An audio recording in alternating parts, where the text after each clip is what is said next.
सट्टा बाजार, stock market. आज मैं स्टॉक मार्केट में हूँ पिछले करीब 27-28 सालों से, 1992 से। जी हाँ, हर्षद मेहता के टाइम से। मैं आपको एक पूरी कहानी सुना रहा हूँ कि किस ढंग से मैंने स्टॉक मार्केट में कितना पैसा खोया, कितना कमाया, और मेरी इन कहानियों से जहाँ जहाँ पर मैंने समझदारी ये करी आप सीखिए, और जहाँ जहाँ पर मुझसे गलतियाँ होती गई। Coming straight from the horses mouth. मैं वो इंसान हूँ जिसने खुद खोया है, खुद कमाया है। सीखिए मुझसे। तो मैंने 1992 में इस मार्केट में गया, और ये तब की बात है जब मैं गारमेंट का मैन्युफैक्चर हुआ करता था। दोस्तों, मेरा नाम अनुराग अग्रवाल है। मैं एक पब्लिक स्पीकिंग ट्रेनर हूँ, बिजनेस कोच हूँ 20 साल से। लेकिन उन दिनों मैं गारमेंट का मैन्युफैक्चर हुआ करता था सिंस 1989 से, और मुझे अभी गारमेंट का मैन्युफैक्चर बने हुए 2.5-3 साल हुए थे। तो मेरे डिज़ाइन, मेरे गारमेंट जो थे वो हर तरफ बिक रहे थे।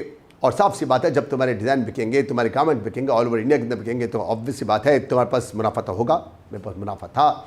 और तब एक समझदारी मैंने ये की कि मैंने सोचा कि क्यों ना अब मेरे पास कुछ एक्स्ट्रा इनकम होनी चाहिए, कोई ना कोई और सोर्स होना चाहिए जहाँ पर मैं अपना पैसा लगाऊं, और किसी कारण से मेरे एग्जिस्टिंग बिजनेस में अगर कोई कमी आ जाए तो वहाँ से मुझे प्रॉफिट आता रहे। ये मेरी समझदारी थी। तो मैंने इसी रंग से क्या किया, स्टॉक मार्केट में ज़बरदस्त बूम था, मैंने अपना पैसा जो था उसके अंदर इन्वेस्ट करना शुरू कर दिया। मैं जानता था कि मैं गारमेंट से बहुत अच्छा हूँ, और मेरे डिज़ाइन हर तरफ बिक रहे हैं, मुनाफा मेरे पास आ रहा था, मेरे पास था। मैंने एक समझदारी ये करी कि मैंने एक पोर्शन को उठा के साइड में रख दिया। दूसरा, मैं ये भी जानता था कि मार्केट जो है वो बहुत ज़बरदस्त वॉलेटाइल है। स्टॉक मार्केट में उतार चढ़ाव बहुत तेज़ है। तो मुझे सब कुछ ज्ञान नहीं है, मुझे नॉलेज नहीं है, मुझे एक काम करना चाहिए, मुझे स्टॉक मार्केट में सीधा इन्वेस्ट नहीं करना चाहिए। तो मैंने आईपीओ के अंदर जितने भी नए नए शेयर्स आ रहे थे उनके अंदर इन्वेस्ट करता गया। शेयर्स आते गए।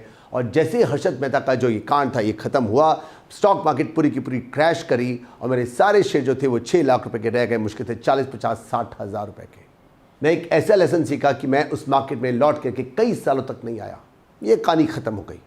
क्या सीखा आपने इस पूरी कहानी में? मैंने क्या क्या सही किया और क्या क्या गलत किया? सबसे पहले, एक एक्स्ट्रा इनकम को निकालना वो गलत नहीं होता।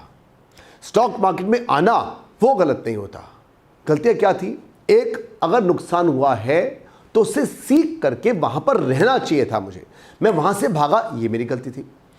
और ढेर सारा पैसा लेके आना और उसके अंदर इन्वेस्ट करना, ये मेरी दूसरी गलती थी। स्टॉक मार्केट में अगर आप अर्न करना चाहते हो और आपके पास पैसा है तो आपकी सबसे बड़ी गलती है, आपके पास पैसा नहीं होना चाहिए। स्टॉक मार्केट एक बहुत ही वॉलेटाइल मार्केट है, उसको सीखिए। मैं तो आपको हमेशा ये कहूँगा, आपको थोड़े पैसे से स्टार्ट करना है, और थोड़ा थोड़ा पैसा लगाते रहो, धीरे धीरे सीखते रहो, ज्ञान लेते रहो, और थोड़ा थोड़ा पैसा लगाते रहो। और जब आप कॉन्फिडेंट हो तो बड़े बड़े स्टेप लेना। एकदम से उठा के इतना बड़ा पैसा आपको नहीं लगाना चाहिए। फिर ऊपर से गलती क्या की, मैंने लोगों से टिप्स लेना शुरू कर दिया। टिप्स लेना गलत नहीं होता, लेकिन टिप्स का लेना और साथ में आपके पास एक्सपीरियंस का होना, उसके बाद अकल को लगाना, ये तीनों चीज़ें होंगी तो जाके आपको प्रॉफिट मिलता है। कई लोग स्टॉक मार्केट को गैम्बलिंग कहते हैं, जुआगर कहते हैं। देखिए सब, कसिनो में और स्टॉक मार्केट में फ़र्क है। कसिनो में डाइस पे क्या नंबर आएगा, पत्ते के ऊपर क्या नंबर आएगा, बादशाह आएगा, बेगम आएगी, आपके हाथ में नहीं होता। लेकिन स्टॉक मार्केट में आप अगर अपने समझ से काम करते हो तो आप पैसा कमा सकते हो, वो आपके हाथ में होता है। तो कसिनो में और स्टॉक मार्केट में फ़र्क है। ये जुआ नहीं है, ये गैम्बलिंग नहीं है। स्टॉक मार्केट में गलती करना गलत नहीं होता, कॉन्फिडेंट होना भी गलत नहीं है, लेकिन ओवर कॉन्फिडेंट होना वो गलत है। आपको लगता है आपसे गलतियाँ नहीं होंगी, अगर आपसे गलतियाँ नहीं होती ना, 80% भी आप करेक्ट हो तो स्टॉक मार्केट में आप रातों रात आप जेफ बेजोस बन सकते हो, बिल गेट बन सकते हो रातों रात के अंदर। क्या रात में तो मार्केट बंद होती है। अगर आपके डिसीजन 70% भी करेक्ट है, आपको सिर्फ 1 या 2 हफ्ते लगेंगे बिल गेट्स बनने में। और अगर आपके डिसीजन 60% करेक्ट है, आपको 1 महीना लगेगा। अगर आपके डिसीजन 55% भी करेक्ट है, तब भी आप बिल गेट बन सकते हो 5-6 महीने के अंदर। इसका मतलब क्या हुआ? इसका मतलब डिसीजन सबके गलत होते हैं। स्टॉक मार्केट में कई लोग 30 साल से, 40 साल से, मैं जैसे 27-28 साल से हूँ, 30 साल से, 40 साल से, 50 साल से हैं, लेकिन गलतियाँ उनसे भी होती हैं।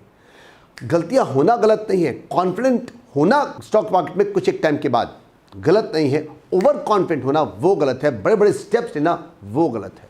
अगर आपके स्टॉक मार्केट में सट्टा बाजार में आते ही अगर आपकी जीत होती है, समझ लीजिए आपकी हार होगी। और अगर आपके आते ही हार होती है तो समझ लो पाँव मारा है, बस जीत होगी आपकी। स्टॉक मार्केट में आप 3 तरह से रोल प्ले कर सकते हो। सबसे पहले, एक, आप शेयर्स में इन्वेस्ट करके। दूसरा है, अगर आपकी कंपनी है और आपकी टर्नओवर जो है वो 20 करोड़ से ऊपर है, 30, 40, 50 करोड़ की है, 100 करोड़ की है, और आप अपने आप को एक्सपेंड करना चाहते हो और आप उधार लेना चाहते हो, लोन लेना चाहते हो, क्यों लेते हो बॉस? शेयर फ्लोट करो, अपने शेयर को मार्केट में लेके आओ।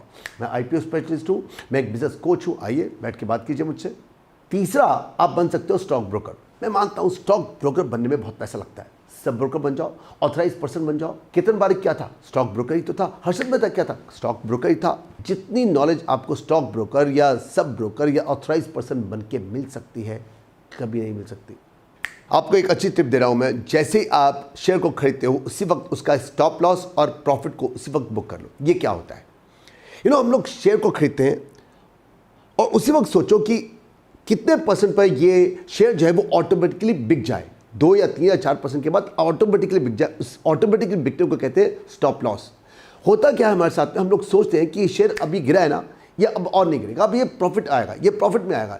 ये प्रॉफिट में आना, ये जो लालच है ना, ये हमें मारता है और कई बार शेयर बहुत नीचे तक गिर जाता है। तो शेयर को लेते ही उसका स्टॉप लॉस उसी वक्त लगा दो। इसी ढंग से आपको प्रॉफिट जो है वो भी बुक करना है।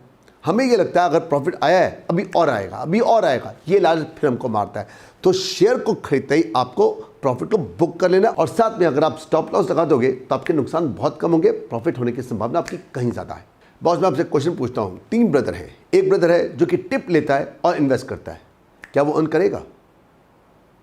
दूसरा ब्रदर है जो कि टिप भी लेता है, लोगों से बातें सुनता है, उसके बाद पढ़ता है और बहुत कुछ वीडियोस वॉच करता है, पढ़ता है, किताबें देखता है और बहुत सारे मैगजीन देखता है और सारे पीरियोडिकल्स जर्नल देखता है, उसके बाद वो इन्वेस्ट करता है, क्या वो अर्न करेगा?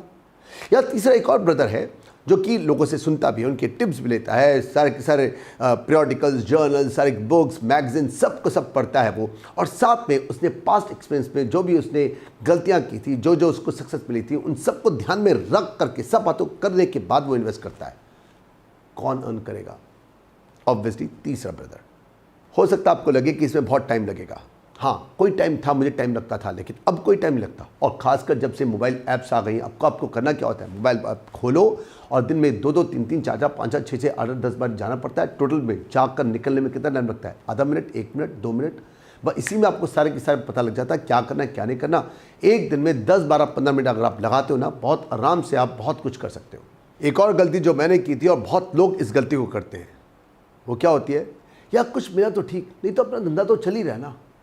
यही मैंने सोचा था कि अगर चल गया तो चल गया, नहीं तो अपना गारमेंट की मैन्युफैक्चरिंग चल ही रही है ना।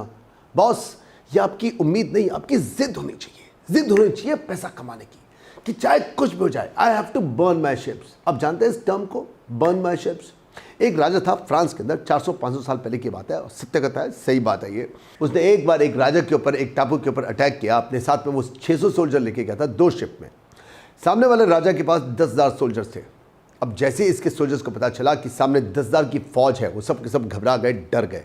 तब इसने आदेश दिया उन दोनों शिप्स को उठा के जला देने का, फूंक देने का। और वो शिप्स जैसे जले, अब इन 600 सैनिकों को पता था कि सामने की तरफ 10,000 है, उनको आगे ही बढ़ना है। वो आगे बढ़े और 10,000 को डिफीट कर दिया। तब से 500 साल से ये टर्म बहुत फेमस है, बर्न योर शिप्स। आपके पास उम्मीद नहीं, जिद होनी चाहिए कि मुझे आगे बढ़ना है। अपनी आंखों के दोनों तरफ ब्लिंकर्स लगा लो, या तो संकल्प करो नहीं, और अगर संकल्प किया है तो उसका विकल्प ना ढूंढो। आपको हर हाथ में आगे बढ़ना है, आपको यहाँ पर रहना है, महीनों सालों तक रहना है। अगर आप वहाँ पर सिर्फ फ्लर्ट करने आए तो मत आना, कुछ नहीं होगा, कुछ नहीं मिलने वाला आपको। बॉस, इस वीडियो के अंदर मैं आपको 25 से 30 साल का एक्सपीरियंस अपना शेयर कर रहा हूँ। इस वीडियो को कम से कम आपने 2 बार जरूर वॉच करना है, एक आज और एक कुछ एक दिनों के बाद जरूर वॉच करना, 2 या 3 या 4 बारी। अच्छा, दूसरी बात यह है कि ये डीमेट अकाउंट कैसे खोलना है, ट्रेडिंग अकाउंट कैसे खोलना है, इसके बारे में आपको कुछ नहीं बता रहा। बहुत सारी वीडियोस इसको बनी हुई है, मेरे से मोटी मोटी बातें आप सीख लीजिए।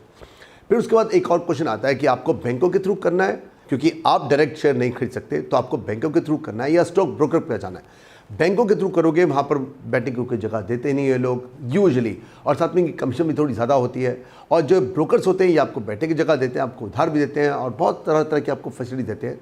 तो ब्रोकर अच्छा होगा, लेकिन बिगनिंग में आपको ये सब कुछ नहीं करना, अपना टाइम वेस्ट मत करो। मोबाइल ऐप आती है, उसके थ्रू आप कर सकते हो। आप एक और बात का आपने ख्याल रखना है कि किसी भी हाथ में आपने इन बैंकों से या इन ब्रोकर से आपने उधार नहीं लेना।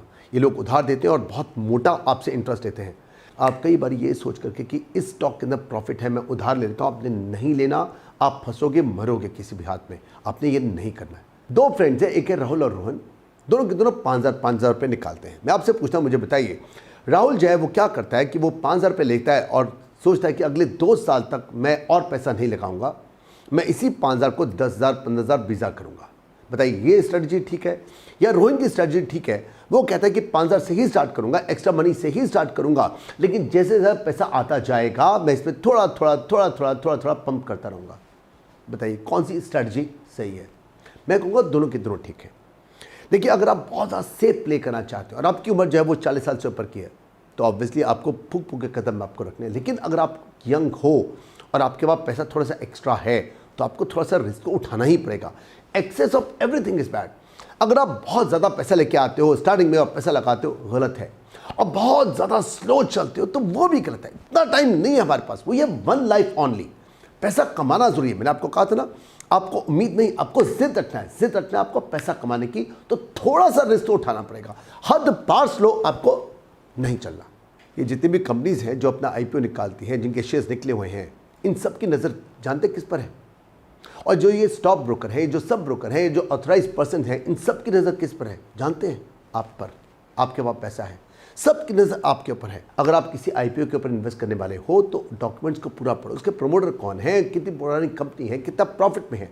इसी ढंग से जो ऑथराइज पर्सन है, उसकी जो आपको स्टेटमेंट मिलती है, उसको पीरियोडिकली आपने चेक जरूर करना है। आपको पैसे को इन्वेस्ट करने की जगह जो है वो सिर्फ शेयर मार्केट नहीं होती। आप म्यूचुअल फंड में भी आप इन्वेस्ट कर सकते हो, आप गोल्ड में इन्वेस्ट कर सकते हो, आप बैंक के अंदर FD डाल सकते हो, आप करंट अकाउंट है, आपका सेविंग्स अकाउंट है। मैंने एक वीडियो बनाई थी बैंकों के ऊपर, जिसमें मैं आपको बताया था करंट अकाउंट में लोग कहते हैं इंटरेस्ट नहीं मिलता, 0% मिलता है।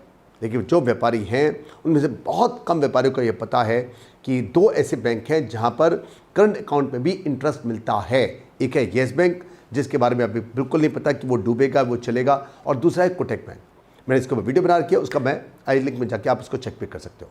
अच्छा, फिर इसके अलावा आपके पास इंस्ट्रूमेंट है, आपको मैंने बताया था, आपका डेट है, आपके पास म्यूचुअल फंड है, आपके पास बहुत सारी और जगह प्रॉपर्टी है, आप वहाँ भी इन्वेस्ट कर सकते हो।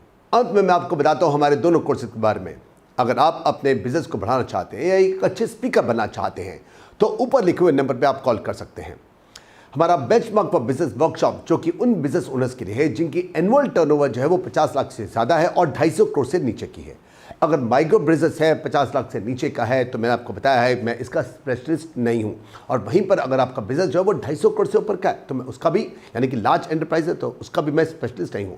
और हमारा दूसरा कोर्स है पब्लिक स्पीकिंग कोर्स। कैसे आपको स्टेज पर आकर लोगों को एड्रेस करना है, 1000 लोगों के सामने, 5000 लोगों के सामने, 50,000 लोगों के सामने। Right boss? और अगर आपको आगे आने वाली बिजनेस वीडियोस चाहिए, तो आप अपनी सेटिंग्स में जाकर के यूट्यूब नोटिफिकेशन को ऑन कर दीजिए, सब्सक्राइब करना मत भूलना, और फिर बेल पर क्लिक कर दीजिए।